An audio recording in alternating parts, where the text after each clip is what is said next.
Hi dear friends, welcome in the Yijing course of the IOC Daoland program.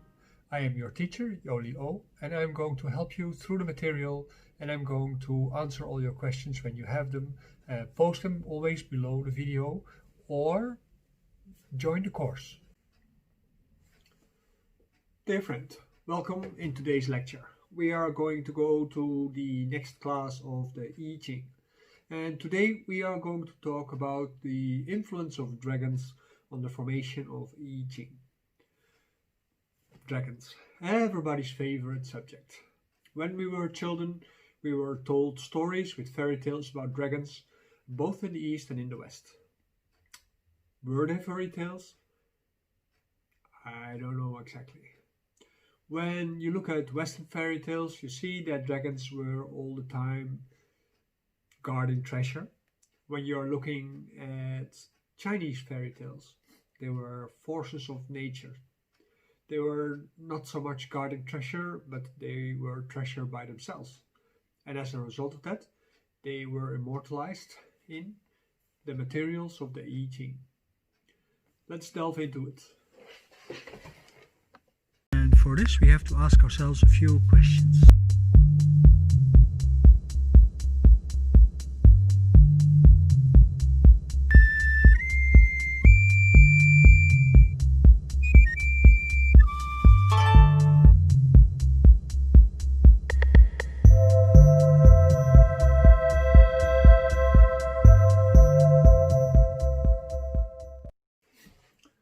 When we were busy with the first episode of this lecture series in preparation for the online classes, we discussed a little bit of the written history of the Yijing. That is the official history of the Yijing, and we didn't talk about the archaeological history of the Yijing.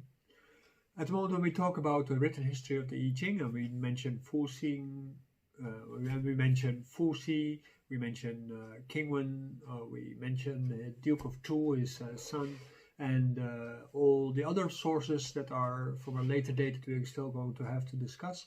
Then at that moment we are talking about how history gradually came to a judgment about the Yijing, its origins, its functions, and so on and so on. At the same time, there is the historical Yijing, which is sometimes different from the historical story. You see the same happening with Lao Tzu and other sources of Chinese culture, where the actual history of the text and the perceived history of the text by the tradition are, seemingly in conflict sometimes. So who do you actually want to believe?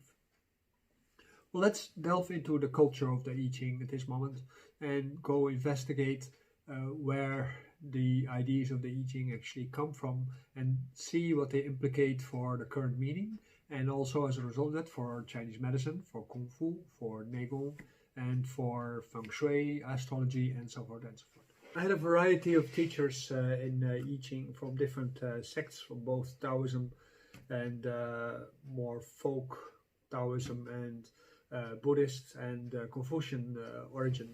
They all gave me different accounts of the history of the Yijing, so that makes it difficult to see what the Yijing actually is about. Then there is also the many writers in the West who base themselves on all kinds of other sources and resources.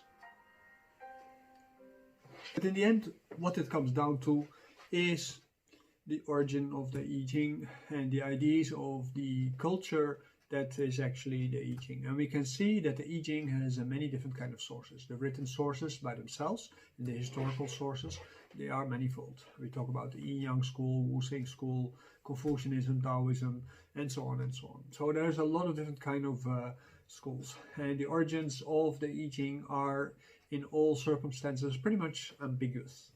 And this ambiguity is actually resolved when we look at the meaning of things. One of my teachers, Liu, he said, well, when you look at Yijing, then you can say, okay, there is the diagram, the circle, there is the square of the composition of the Yijing, but in effect, the Yijing is a little bit like a Taiji and Wuji. And at the moment when you look at the Yijing, you can say, okay, there is one central pole and everything revolves around it. The central pole is heaven.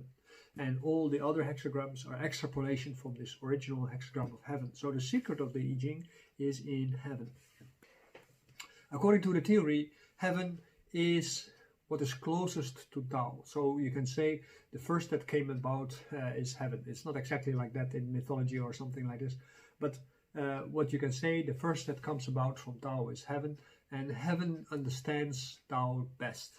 So when it resounds into the world, as a result of that, it gives basically ideas about its understanding of Tao. And although heaven is near to perfect, it might not be actually completely perfect. But as far as humans is concerned, heaven is actually a perfect place. Not a place in the sense of the Christian sense of where all the dead people go to, where God is residing and so on. But heaven in itself is a thing. When you look at the Chinese culture, you see that people anthropomorphized heaven in some periods. Sometimes they see it as a place, sometimes they see it as the sky with all the different space mansions, the star mansions inside, where all the gods reside, and so on and so forth. So what they eventually came up with is a layered levels of heaven, which are all playing their role in the totality of creation. But in essence, heaven is heaven. But when you look at heaven as the first yang, or the ultimate yang, you can say there's many different kind of heaven. So that means that Yuanqi in effect is heaven, and it comes from Wuji. Yuanqi is radiating outward from Yuanqi as only movement. There is no form in it, and it goes in all different kind of directions. At the moment when you see that the Yuanqi, because it's only movement, it is lines. And heaven is a place where all the lines are following one direction.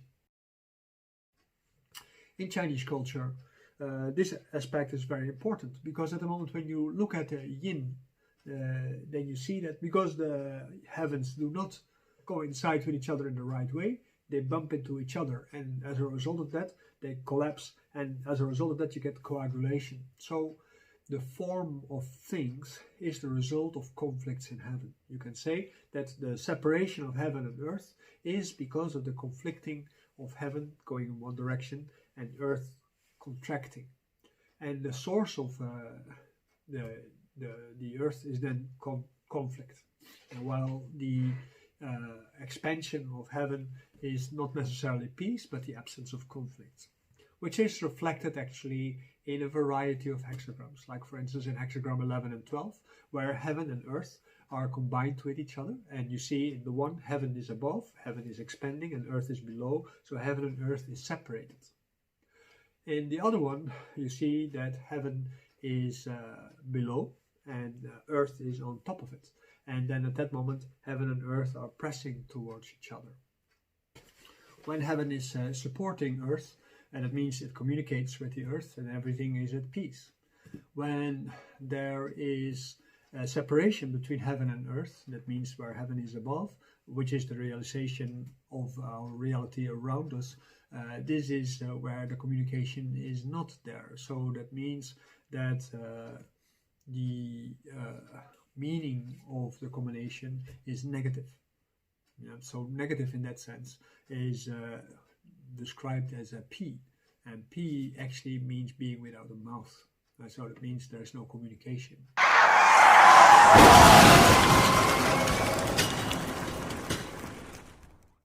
One thing that is really very important at the moment when you talk about the Yijing and you talk about the Taiji symbol, the word Taiji was not in use in that time so much, but the diagram of the Taiji was actually very popular, and it is very different from the Taiji symbol that you nowadays have. This is the Taiji symbol that is coming from the end of the Song dynasty, but this is the symbol of Taiji as it was originally used during the Chu and the Han.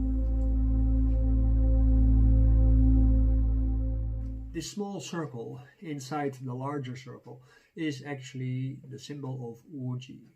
And at the moment when the Wuji is creating motion, or motion is being created from the Wuji for whatever kind of reason, then at that moment you see the Yangqi coming out and you see the Yinqi being formed. And this process is an ongoing process around us, inside us, but also in the heaven above. When you look at the Milky Way, you see there is this void from where there seems to be this outward movement through the Big Dipper and outward into the Milky Way.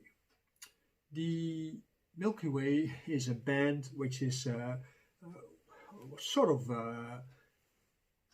curving through the sky as a yin-yang symbol, and it goes straight to the heavens, and it separates heaven in two parts, a yin part in the north and a yang part in the south. At the moment when we go look at the different star systems, we see that at the beginning of the year in the east, one of the first symbols that comes up is the dragon. The dragon is the rising of yang. And this is actually what is described in the first hexagram of the Yijing, is the movement of dragons, the movement of the east. And therefore the dragon is a very important symbol in the Yijing. The dragon is known in Chinese culture in many different kind of forms. There is a heavenly dragon, like the star system, but there's also cloud formations which are like dragons, or sometimes other kind of shapes in the sky, like comets or meteors that we see in the sky. These are also seen as dragons. But then in the earth there's also dragons. The earth dragons, they are inside the earth. You see them as the back of the mountains, as the backside of the dragons. You see them as a volcano, as the mouth of a dragon, and you see them as hillsides, as the tails or the legs or the talons of a dragon. Within people, also there are dragons. Dragons, with people, I don't mean just people, but all the peoples of the world, not all the people in the different races of the human form people, but I mean all the people, also all the animals, and also all the plants. They are all consciousnesses, and they roam around on the world. They form communities and they communicate with each other, and they live in interdependency. So that means they sometimes eat each other, they sometimes support each other. At the moment when you look at the dragons in there, you see that particular formations of plants and animals, they form like dragons. They are like power places.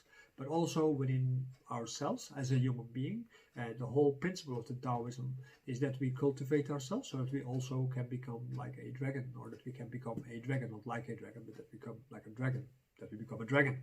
Yes, the reason why we play Kung Fu, the reason why we play Neigong and so forth is to get that kind of empowerment and interlinkedness with the earth and the heaven, and as a result of that we become like a dragon.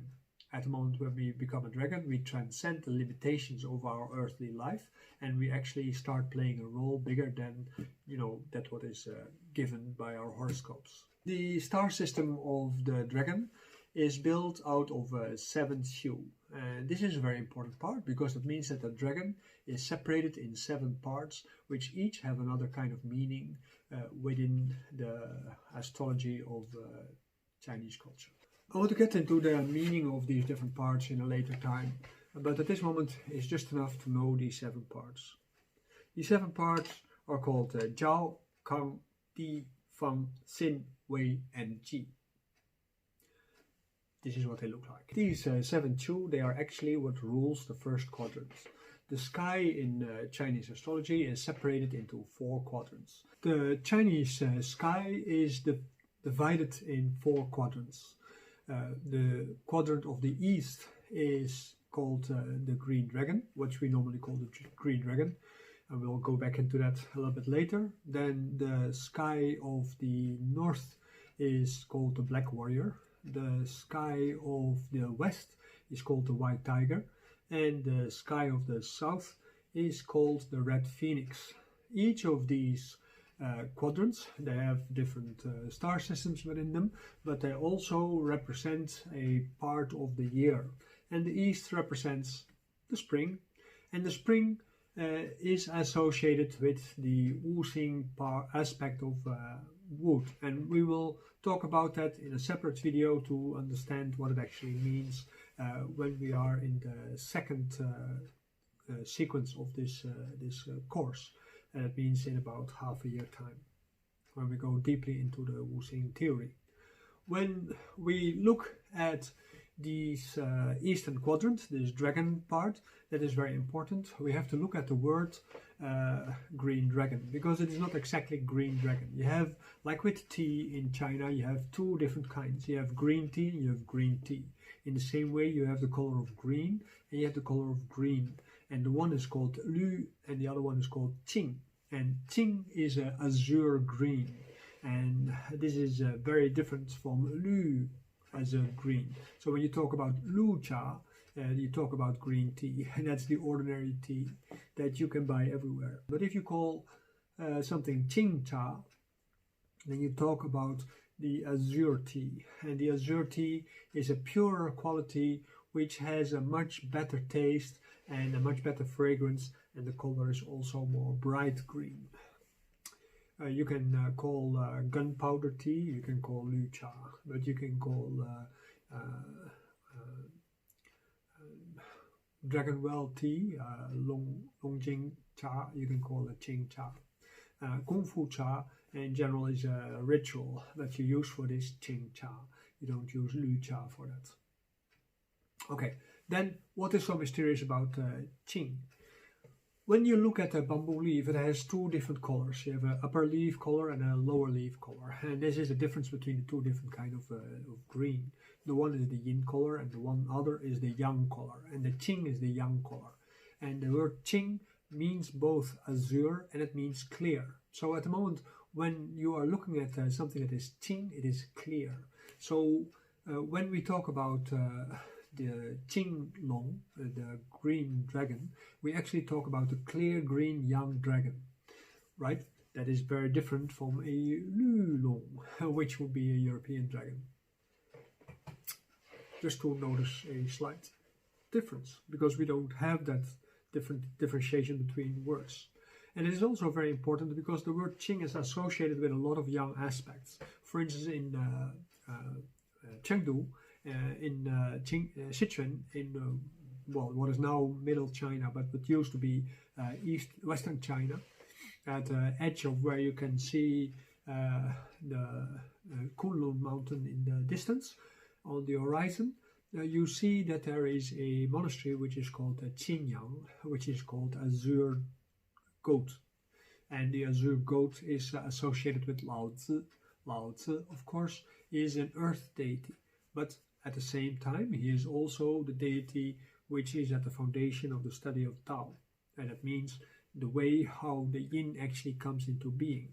At the horizon, where the yang is being spread out at the horizon, from there the yin actually comes inward. In our body, the qing, the yang, comes up into our body, and the upper part of the body is clear. And then when it comes to the extremes, like in our palms or in our eyes, then at that moment it transforms and it comes back to the center of the body, to the dantian, and then it becomes a lu, it becomes green instead of a qing. In that sense, you can see that the qing actually is a clear aspect of a yang. So when we talk about the dragons of the first hexagram, and we talk about the dragons of the yang lines in general, we talk about qing yang, and that means that they are clear. At the moment when they are conflicted, that means that two dragons are butting heads, and at that moment they lose their clarity and they become turbid and they become coagulated. And this coagulation is the yin. So at that moment the qing yang actually creates turbidity, and that is inside our bodies as well. When there is turbidity created, then the qing yang, which is actually the foundation of the qi of the body, then at that moment disappears. So then the qi also is weakened or is disappearing. Then there is another aspect about dragons that we need to explain because it will come back many times within this course. Namely, the idea that a dragon is of heaven, earth, or the human realm. And we will talk about that when we talk about complex theories extensively within the third semester, the third part of the course. Because it is an important aspect and it will come back many times at the moment when you are studying the Yijing. But in this beginning introduction we will briefly discuss these kind of things already, so we don't go too deep into their origin. But at the moment when we talk about the realms of things, you see you have the earth dragons, but then you have the realm between earth and heaven, and this is what is called the human realm, where all the peoples live. Within the human realm, everything moves between the east and the west, and it's called the Dongxi. And it resonates with the word Dongxi, which is basically everything, east and west, and things in Chinese, they sound the same. At the moment when we talk about Dongxi things, we talk about usually the Yiwan Dongxi. And Yiwan Dongxi means one Dongxi, one all things. At the moment when we talk about one, we talk about a 1 and 4 zeros.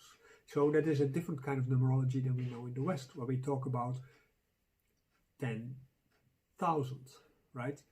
10,000, that's 3 zeros and 2 other digits, which is the 10. So our counting system is very different. And you have to understand, E1, usually written as 1, 1 and 4 zeros. The 4 zeros, these are yin, and the one number 1 is the 1 yang. So 1 yang, 4 zeros. There's another oracle system where we use a system with 4 lines, and there the lines are separated in yin, yang and human. And we'll talk about that another time also when we go more deep into the yin-yang theory.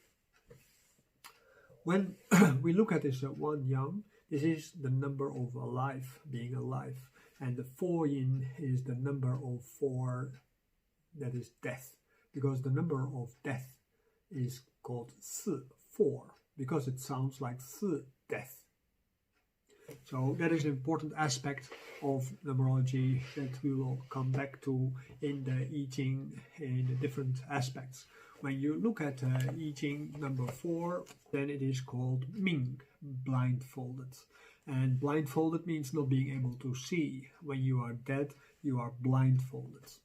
I don't know, there was this Korean movie where you prepare for death, and then you would have all kind of stickers on your face to close the openings. In effect, in the Wu-Xing and the Wudang Daoland that we do in the, what we call the Wudang Yoga, actually we learn to close the exits of our body in such a way that we can prepare for not leaving our body at the moment of death.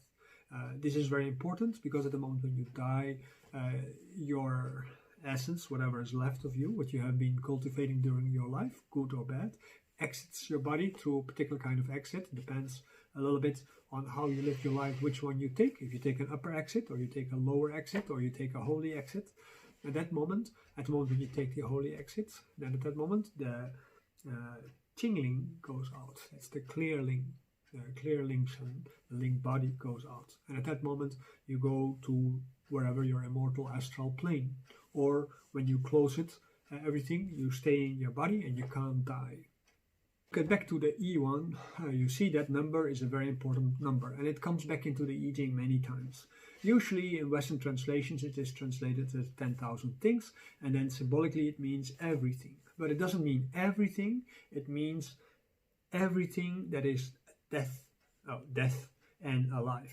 Right? So that is a very important part of what it says in the Yijing when it says E1. When you read anywhere 10,000 things or all things, that means basically what is alive and what is death. So, let me see, where is my last page? My notes. My notes.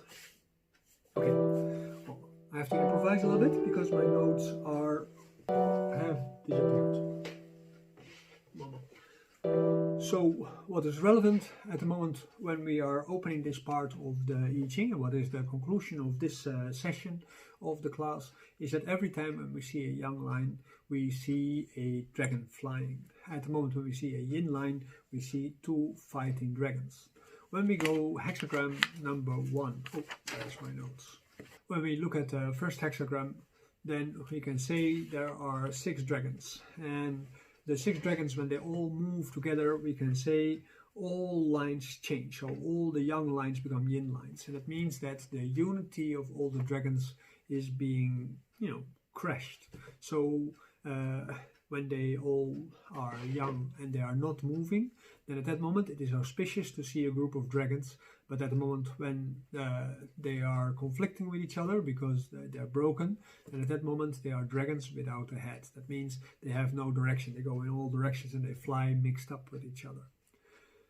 The reverse of the hexagram at that moment is, of course, the second hexagram, and that is number 2, which is called Kun, which is 12 dragons which are flying butt up to each other with their heads, so that there is a continuous conflict going on. That means the world of our material existence, the nature of that is conflict. But the world of Qin Yang, this is actually harmony, where dragons are flying together.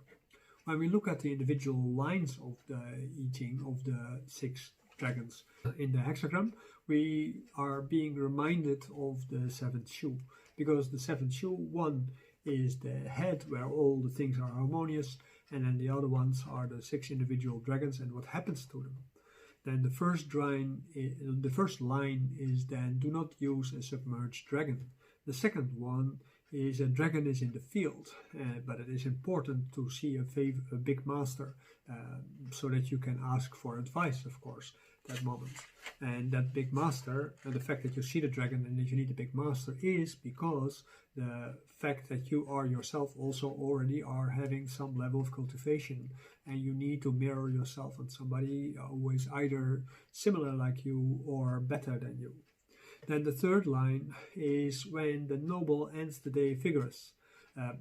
So there's no mention of a dragon, but in effect there is an indication for a tiger. So it is a reference to where the influence of the West actually plays on this dragons.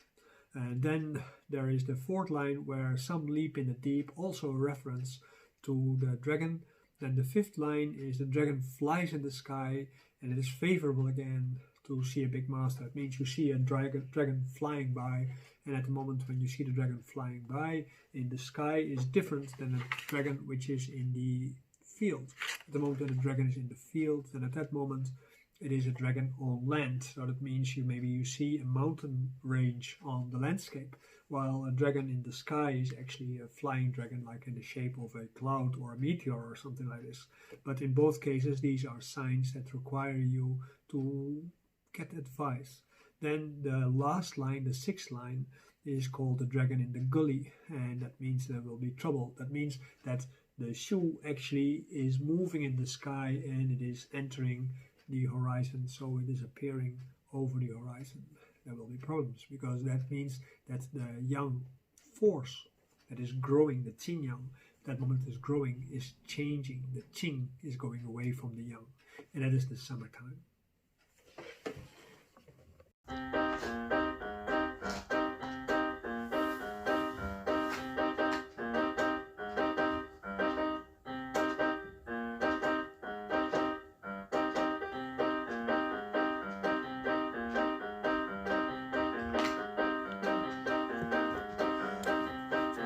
Hi dear friends, welcome in the Yijing course of the IOC Daoland program. I am your teacher, Yoli O, and I am going to help you through the material, and I'm going to answer all your questions when you have them. Post them always below the video or join the course.